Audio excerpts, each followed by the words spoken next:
All right, guys, good morning. Just wanted to do another little feature video for you. This is not fully finished. This feature isn't fully finished, but it is fantastic. The amount of time this is going to save, the ability to stay immersed in the story because you're not fiddling with pieces and trying to line up stuff. I want to give a huge shout out to a Nabby dude who did this work.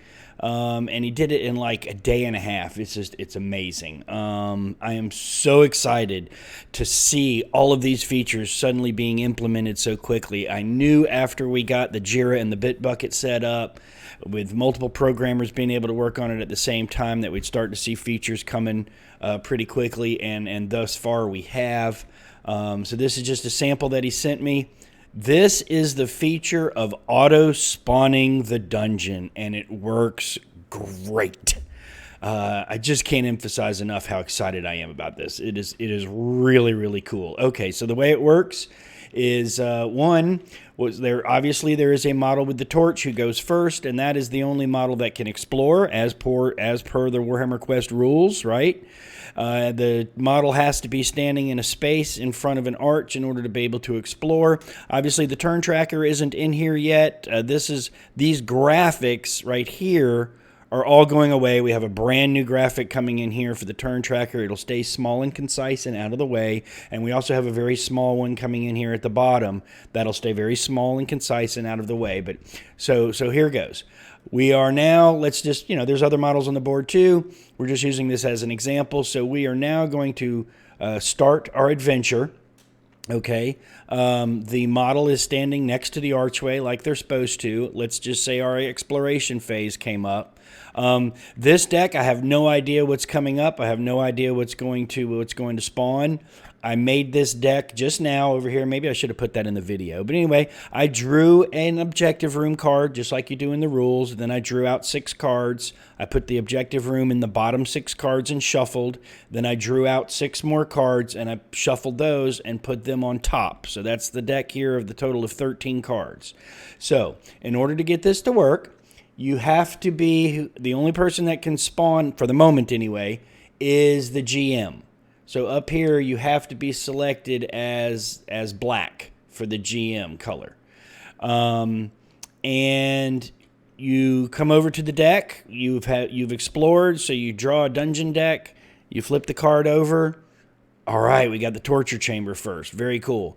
So we are now going to spawn the torture chamber, and I want to try to get a good angle here so you can see. So obviously, normally you'd have to go into the bag, find the torture chamber, drop it out, move it over here, kind of line it up with the grid and drop it, then pull an arch out and bring it over to the side, and then it's still not really right. So then you have to either go to your move tool and actually move it and slide it into place, and then go back and slide. Talk about breaking immersion. What a pain in the neck, right? So here's how it works now.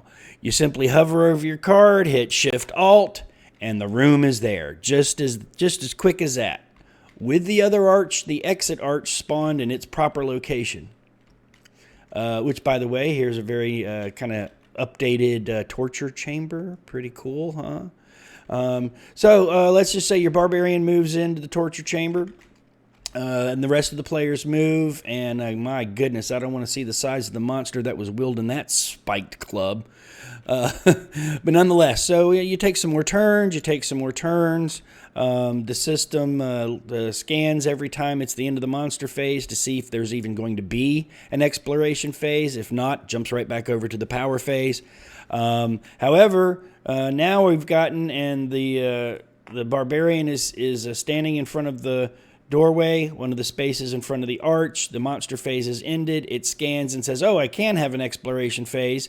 A little menu will pop up, or a little choice will pop up for you to pass. Like, nope, I don't want to explore. We need to sit here. We'll risk an unexpected event, but we need to heal up some. Or no, it's time to go ahead and explore. So our barbarian is right where he can explore. It knows that you can explore.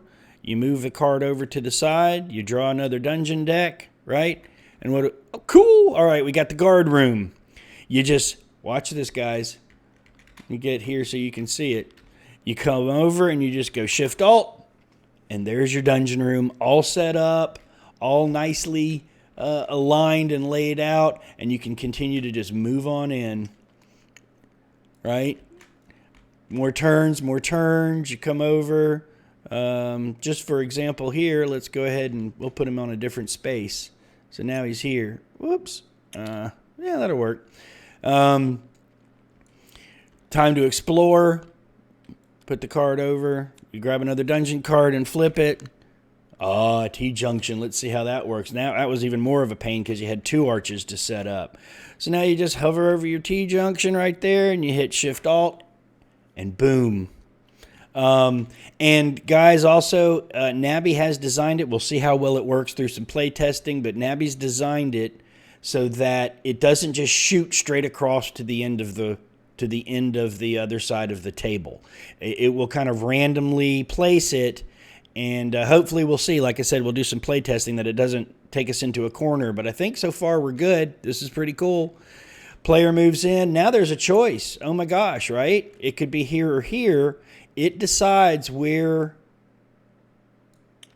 it's going to spawn based on where your torch model is. We put this away. Let's grab another one. Flip it over. Okay, we've got a passageway. We Shift-Alt. And now we have a passageway. You see how it did so we're not just going straight across? Oh, this is fantastic. Guys, I don't know. Let's see. I think that objective room's going to be this way. And since I'm the leader of the party, we're going to move over here, and we're gonna go this way down the dungeon. We're gonna move this card over. Flip another one. Another passageway. All right. Control Alt. I'm liking it. All right. Let's go over here. More game. Of course, the wizard's done a fantastic job, right? He has not gotten us any unexpected events. So we're moving through and burning through this dungeon. We are next to an arch. It is time to explore. We're going to see what's behind. Ooh. This might be interesting. So we'll see how well this works here. Again, like I said, it's not done. This is the first iteration, and actually he was nice to send it to me because I was just chomping at the bit. I was like, oh, I got to see this in person.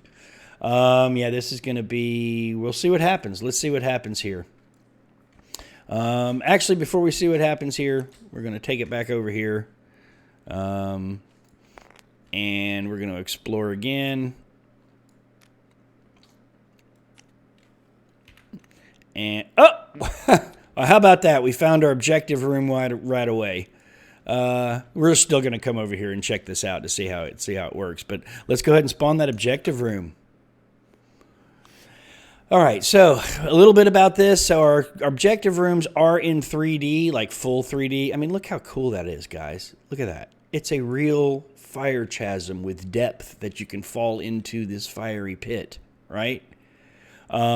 This work, by the way, is courtesy and was volunteer work by BBQ. Huge shout out to him. We haven't heard from him in a while. He disappeared for a bit. We haven't been able to get a hold of him, but amazing work. Huge shout out to Barbecue. These are absolutely stunning and gorgeous. And he did all of this work, which was hard work, voluntarily. So just can't thank BBQ enough for helping us out with some of these fantastic looking rooms. That being said, I just had a conversation with Nabby, who said since we have our larger playing area here, and we have basically this custom table, in the future, not for this update, but sometime during beta, we will be able to, when these rooms spawn, in essence, lower the table. So you'll be able to come straight across here, but the table will be lower so that there isn't this huge step up. For now, it works fine for game-wise. It doesn't really bother me a bit. You simply just take your model and he goes up to the top there. So yeah, that's the spawning. Oh, this is so cool. The light. Look how the light hits right from the torch and how the fire pit's making the model glow. Let's go right over that. Look at that. Oh man, his feet are getting hot. You do not want to roll on that fire chasm table and get a 1 because you know what? I'm looking at this. I wouldn't even want to fall in there. That looks hot. Moves again. Moves again. Moves again. Oh, my goodness. Look at all that gold sitting at the base of that. Pretty scary looking statue there. But yeah, I just love the way the lighting and everything in TTS works. Why anybody, and I'm not trying to down them or anything, but you know, using Roll20 and stuff, these two-dimensional, I just don't get it. I just don't get it when it all can be built in. Nonetheless, look at that light moves around and affects. We're gonna have to adjust the collider on that. But so that's it. So with that, let's test this and just see what happens. It might break. It might break it. I'm not sure. Gosh, I don't know which one would be best. We'll go over here and try it. What happens for the edge of the table? Model next to the edge. We flip. We got another T-junction, wouldn't you know? Let's see what it does. Here we go, guys. So it just runs it out past the table for now, which should be you know, we'll see how much of a problem that is. I mean, if it were just like this and that were the maximum, I'd like, no big deal. This one might get really weird over here. As a matter of fact, let's go ahead and move these out of the way.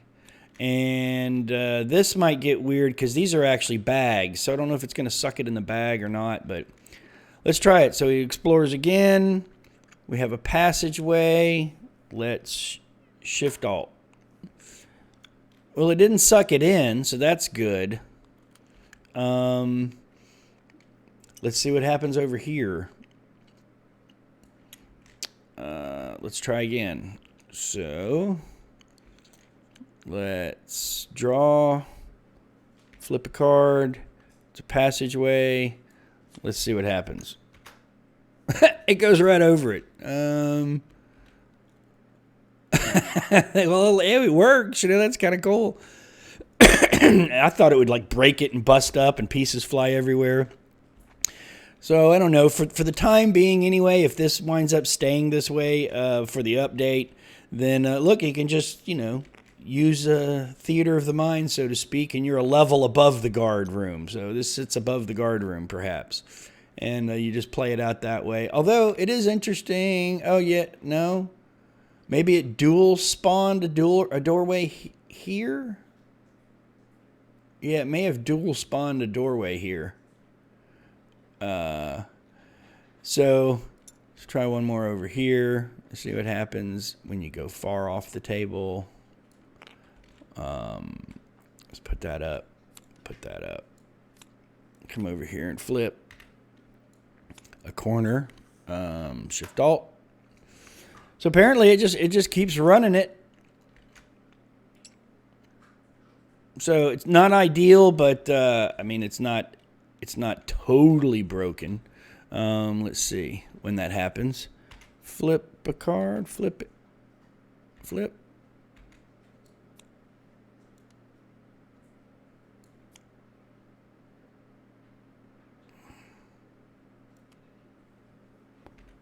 There we go. Another corridor. Let's see what happens. Dungeon tile spawn error.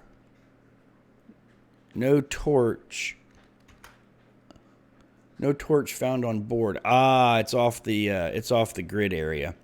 So with that, I'm sure Nabby will be watching this and some kinks to work out. But so far, this is just fantastic. Being able to just pop these off like that, the amount of time saved and being able to stay in the game like that. So super cool. Guys, thanks a lot. Just a little update video. Things are coming pretty fast, so pretty excited to have a really substantial update. The goal of the update, once again, will be to have not everything's going to be written and scripted in and programmed, but we should have a functioning game where all these aspects that have been worked on finally get tied together, because the way they sit now, they're really not useful or practical to use in the game. And hopefully we're going to be able to have them be useful and practical to actually go through and play a full game Warhammer Quest. So guys, all right, have a great week. Talk to y'all later.